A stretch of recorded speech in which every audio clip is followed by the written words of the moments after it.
Bueno, vamos a seguir, en este caso, with another panel, Big Tech Vision for a Thriving AI Tech Hub in Argentina.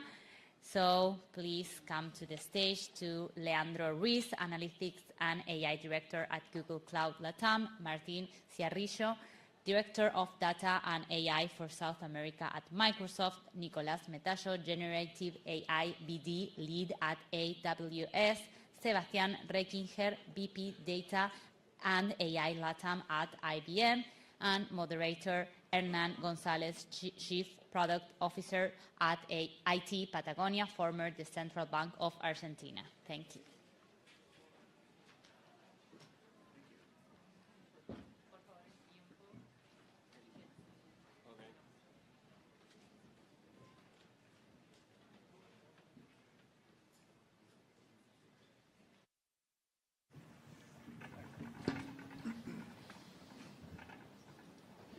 Bueno, muy bien. Buenas tardes a todos. Muchas gracias a la organización por la invitación.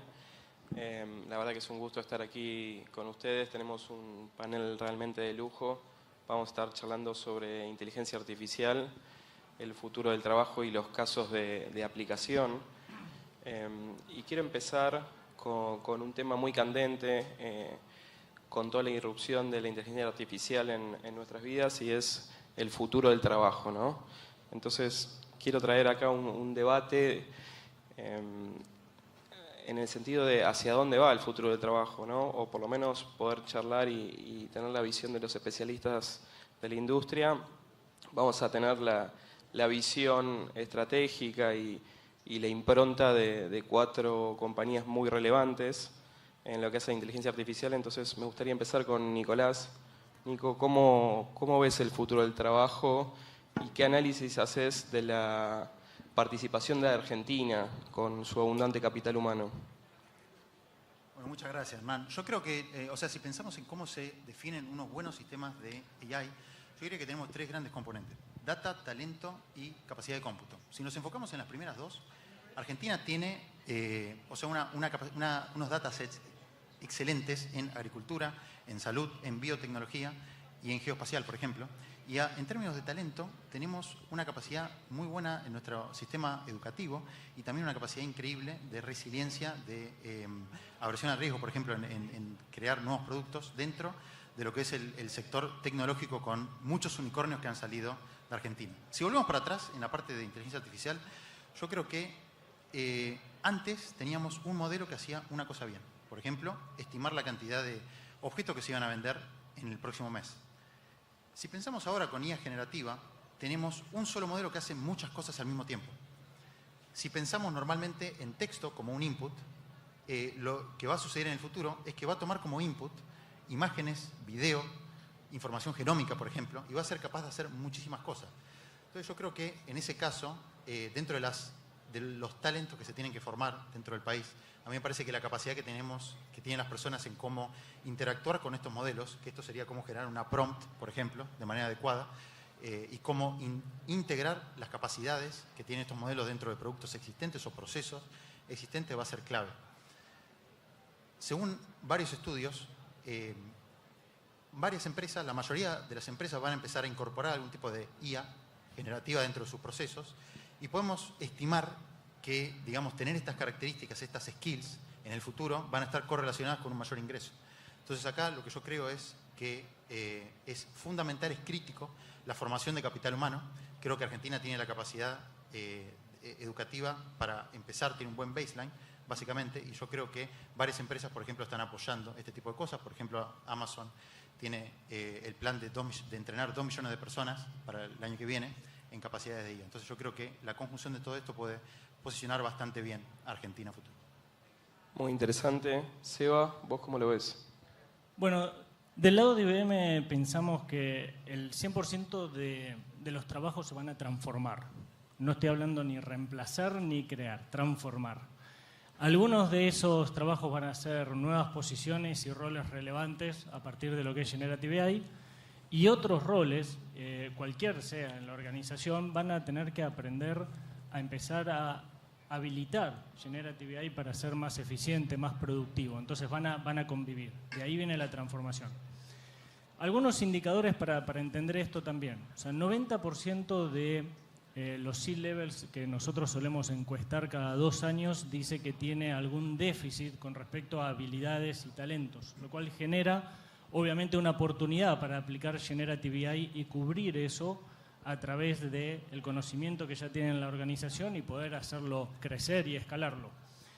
53% de los C-level dice que van a hacer contrataciones, dado por todo lo que es la tendencia y aplicabilidad de Generative AI dentro de los procesos de negocio, y 40% dice que van a seguir creciendo en esos roles. O sea, si uno ve, casi el 100% de las compañías hoy en día están de alguna manera creando algún rol alrededor de lo que es inteligencia artificial. Y hay un 50% que ya les cuesta encontrar el talento adecuado para eso. Eso genera una oportunidad enorme, o sea, desde el punto de vista país y posicionamiento.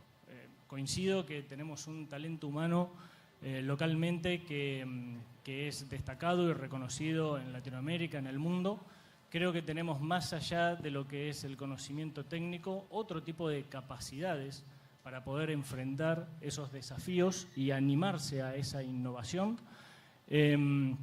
Y por otro lado, estos roles nuevos que están empezando a aparecer, como por ejemplo Prompt Engineering, como dentro de lo que es Generative AI, para decirle o setear y buscar una mejor productividad de esos modelos que están atrás de las aplicaciones, o personas que identifican el sesgo y el riesgo de los modelos, o mismo desarrolladores de inteligencia artificial, son algunos pocos roles que las compañías empiezan a tener dentro de sus nóminas, pero después atrás de eso hay un potencial enorme para desarrollar distintos casos de uso por distintas líneas y hacerlo crecer. Ahí vamos a ir a los casos de uso. Quería preguntarle a Leandro, y en este contexto, ¿no?, también el desafío que va a ser para el sistema educativo, definitivamente preparar todo ese talento, además de potenciar cada uno en sus compañías, el aprendizaje adentro de la compañía. ¿Cómo ves esto? ¿Ves un diferencial en Argentina? ¿Y de qué van a trabajar nuestros hijos? ¿Qué crees que va a ser el mundo del trabajo? Mira, es una súper buena pregunta, Hernán. Yo, acá en la audiencia, en promedio, es bastante más joven que yo, así que no sé, pero les quería preguntar, digamos, que levanten la mano quiénes de ustedes tienen hijos en edad escolar y los han encontrado resolviendo la tarea cotidiana usando alguna herramienta de inteligencia artificial generativa. Entonces, eso plantea un desafío brutal para los profesores, porque que les sacan las mismas preguntas que me hacían a mí cuando estaba en el colegio hace muchos años, no tiene sentido, porque hoy los chicos tienen la capacidad de tener la respuesta así. Y lo mismo va a pasar en un punto en el mundo laboral, ¿no? Entonces, hay que empezar, así como hoy por hoy a lo mejor no tiene tanto sentido, o, digamos, es útil, pero nosotros sumamos y restamos la mayoría de los casos con calculadoras, ¿no? Bueno, va a pasar algo parecido con la inteligencia artificial generativa, ¿no? Yo creo que el desafío que tenemos por delante en el mundo educativo, que era lo que vos planteabas, tiene que ver con cómo poder aprovechar al máximo esta herramienta y desarrollar capacidades y talentos diferentes en los estudiantes, ¿no? De repente, estudiar de memoria cosas tiene cada vez menos sentido, ¿no? Sí, uno tiene que saber lo necesario como para poder establecer las relaciones, pero acordarte fechas y cosas de memoria ya no tiene sentido, porque es muy fácil tener acceso a esa información de manera inmediata, ¿no? Y en el mundo laboral, yo creo que pasa algo parecido, ¿no? Decían, absolutamente todos los roles van a ser impactados de una u otra manera por la inteligencia generativa. Hoy por hoy, seguramente la mayoría de nosotros usamos los asistentes varias veces durante el día en nuestra jornada laboral, ¿no? Y lo último, ¿no?, lo que decías de los casos de uso, ¿no? Aparecen cada vez casos de uso más interesantes. Uno que nosotros vimos últimamente, que también lo usamos la mayoría de nosotros, ¿no?, tiene que ver con las cajitas de búsqueda, ¿no?, en todos los sitios de e-commerce, ¿no? Vos fíjate que la caja de búsqueda tiene un potencial enorme en los ingresos de la página, porque si vos buscas algo que la compañía tiene disponible y no lo encontrás porque escribiste mal el término, por X razón, esa venta se pierde, ¿no? Entonces, poder aplicar la inteligencia generativa es fundamental para eso. Muy bien, qué interesante todo esto. Ahora vamos a profundizar más los casos de aplicación, ¿sí? Pero quería saber un poquito la visión de Martín. Martín, ¿cómo ves las futuras tareas, el futuro del trabajo? ¿Cómo se va a incorporar la inteligencia artificial a todo eso? Quizá nosotros, estando más en este ámbito, ya tenemos una habitualidad, usamos todos los días. Si salimos un poco de nuestra zona de confort, de nuestros espacios más habituales o corporativos, quizá eso todavía no se está dando. Así que, ¿cómo visualizás que va a ser ese futuro? En términos de si visualizás nuevos puestos, si va a haber destrucción de empleo. ¿Sos team apocalipsis? Hay algunos que están con una visión... La palabra destrucción es un poco fuerte, ¿verdad? Claro, hay que buscar otro término, reemplazo. No, ¿y cómo ves el posicionamiento de aquellos países, como es el caso de Argentina, que tienen un desarrollo de capital humano muy, muy relevante? Sí, yo primero quiero quizás llamar un poco a la calma. De nuevo, ¿no? Destrucción de puestos de trabajo me parece que es un poco fuerte.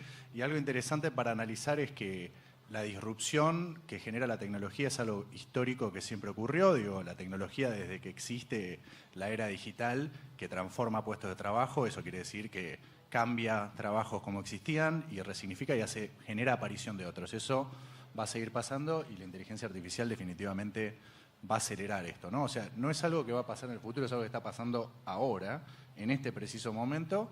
¿Cómo va a devenir eso? Creo que tiene que ver un montón de discusiones que todavía están sucediendo, discusiones que tienen que ver con, vimos el panel anterior, ¿no? Regulación sí, regulación no, regulación cómo, regulación absoluta, regulación más blanda, no regulación. Entonces creo que eso son todas discusiones que todavía están ocurriendo y que van a devenir en cómo el futuro del trabajo termina ocurriendo. Algo que es obvio, pero lo aclaro también, es el futuro no está escrito, ¿no? Entonces el futuro de la tecnología va a ser lo que como sociedad determinemos que tiene que ocurrir. Creo que hoy en día, bueno, Microsoft tiene una propuesta que tiene que ver con nuestros copilotos, con que nosotros empecemos justamente a delegar tareas que nadie quiere hacer en primera instancia, ¿no? Digo, si yo en el copiloto puedo apoyarme para que me dé el resumen de una reunión de 1 hora y media en la que no estuve, lo voy a hacer. Obviamente hay una cuestión que tiene que ver con que la tecnología tiene que tener un nivel de confiabilidad adecuado para que yo pueda delegar esa decisión y hay un riesgo inherente a la delegación cognitiva y qué puede llegar a generar esto, pero creo que definitivamente nosotros cada vez más vamos a apoyarnos en la inteligencia artificial para poder generar cosas que las máquinas hacen mejor que nosotros, lo que nos va a permitir poder enfocarnos en cosas en las que nosotros somos inherentemente mejores como humanidad, ¿no? Entonces creo que eso es lo que va a devenir de este lío en el que estamos metidos. Me gustó la visión equilibrada también, ¿no? Y en algún sentido, recién lo mencionás, pero es importante, esto va a ser lo que en términos sociales el agregado de alguna forma no decida, pero construya. Y hay que salir un poco de esa visión tremendista de las máquinas invadiendo al mundo y autogestionándose, que a veces es un poco hasta angustiante, ¿no? Pero vayamos un poco a los casos de aplicación de inteligencia artificial, saliendo de la evidente interacción con el chat, ¿no? ¿Cómo ven desde sus compañías casos de aplicación puntuales donde hayan resuelto un dolor de una forma mucho más profunda, con una frecuencia mucho más alta, que nos puedan contar puntualmente, Nico, por ejemplo, desde AWS, que están trabajando para Argentina o para la región? Nos gustaría saber por dónde andan. Claro, creo que me gustaría contestar esa pregunta con un ejemplo. Si decimos que estos modelos de lenguaje lo que están haciendo es predecir la próxima palabra, cuando le damos como input una secuencia de palabras o de tokens, ¿qué pasaría si lo que le damos en realidad es una novela de misterio? Va a tener una trama muy compleja, va a tener diversos personajes, y si nos vamos a la última página, la última oración, y dice el responsable del crimen fue, poder contestar poder predecir esa palabra, lo que implica es que estos modelos son capaces de encontrar relaciones o patrones inherentes a la data. Esto significa que los modelos o estos sistemas de IA generativa son muy buenos, básicamente combinando distintas fuentes de información para crear algo nuevo. Son muy buenos personalizando experiencias y son muy buenos generalizando en situaciones donde los datos que tenemos de entrada son muy pocos. Y dentro de área de aplicación, les puedo decir una de las más importantes en las que he trabajado es, por ejemplo, en el apoyo a personas que toman decisiones. Y un ejemplo es un cliente en una industria regulada que básicamente recibe miles de casos por año, tiene que tomar una decisión sobre esos casos en un tiempo determinado, tiene que leer cientos de documentos dentro de cada aplicación y tiene que verificar esa información contra una legislación vigente. Entonces lo que hacemos es, tenemos 2 sistemas automáticos que indexan toda la información del caso, toda la información de la legislación, tienen una conversación entre sí y después básicamente presentan al usuario, a esta persona que toma la decisión, cuáles son los casos, los puntos que son válidos, los puntos que son inválidos y cuáles son los métodos de mitigación de los riesgos que generan los puntos inválidos. Entonces, la persona que toma la decisión ahora lo que tiene es información chequeable, validable, ¿no? Las fuentes se pueden chequear. Después, dentro de lo que es personalizar experiencias, si van a algunos aeropuertos en Londres, van a encontrarse con un chatbot que básicamente tiene indexada toda la información de vuelos del aeropuerto y de las aerolíneas.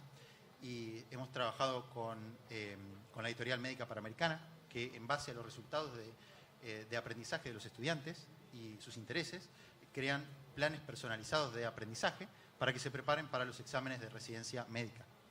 Finalmente, lo que tenemos también es en casos de incremento de productividad, tengo una agencia gubernamental con la que hemos trabajado, que por ejemplo tiene 10.000 personas que hacen preguntas sobre recursos humanos. ¿Cuántos días de vacaciones me quedan? ¿Cuál es la licencia de maternidad a la que yo tengo disponibilidad? Y eventualmente eso implica indexar miles de documentos para darle acceso a estas personas. Y finalmente, hasta ahora, todos los casos que estuve hablando son de modelos donde estas organizaciones están consumiendo modelos, pero otro trabajo que hemos hecho con países es también en la capacidad que tienen de crear sus propios modelos que sean abiertos, auditables y que representen mejor sus culturas y también sus casos de uso o sus industrias. Muy interesante, Nico, gracias. Seba, desde IBM, ¿qué están trabajando? Pensaba en varios casos de uso, pero terminé eligiendo uno que es justamente desde Argentina hacia Latinoamérica, ya que estamos también en lo que es las capacidades que tenemos como país para afrontar estos proyectos. Y es el caso de DirecTV. Hace unos años, cuando arrancamos con toda la parte de inteligencia artificial, ellos estaban pensando en un asistente, estaban pensando poder soportar alrededor de 1 millón de usuarios en toda Latinoamérica, desde Argentina, inclusive Sky en Brasil, y después los agarró la pandemia, lo cual solamente en el primer mes llegaron a poder responder 1 millón de preguntas y atender a los usuarios, y eso se volcó el canal principal de comunicación con la organización, sea para contrataciones, para reclamos, para consultas, para resolución de problemas con respecto a pantalla, o sea, y todo integrado con los sistemas de backend justamente para tener transaccionalidad de punta a punta, ¿sí? Hoy en día hace más de 6 millones de transacciones mensuales, atiende a 10 millones de clientes y personas que están consultando e incorporando toda una serie de roadmap que de forma humana solamente no hubiese sido posible. Es decir, piensen en cómo hacer análisis de sentimiento con las personas que están interactuando y a partir de ahí poder mejorar lo que es la retención de las personas, de los clientes. Poder lanzar nuevos productos en base al feedback que le dan en base a esas conversaciones.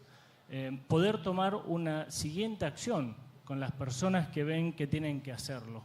Mismo empiezan a surgir una serie de conceptos que vamos a ver muy rápidamente, que es, uno aplica Generative AI, a partir de ahí tiene una base de resultados, pero es probable que ese resultado sea lo suficientemente también grande desde el punto de vista de volumen de información, de datos, que un humano va a ser difícil que lo pueda analizar en su completitud.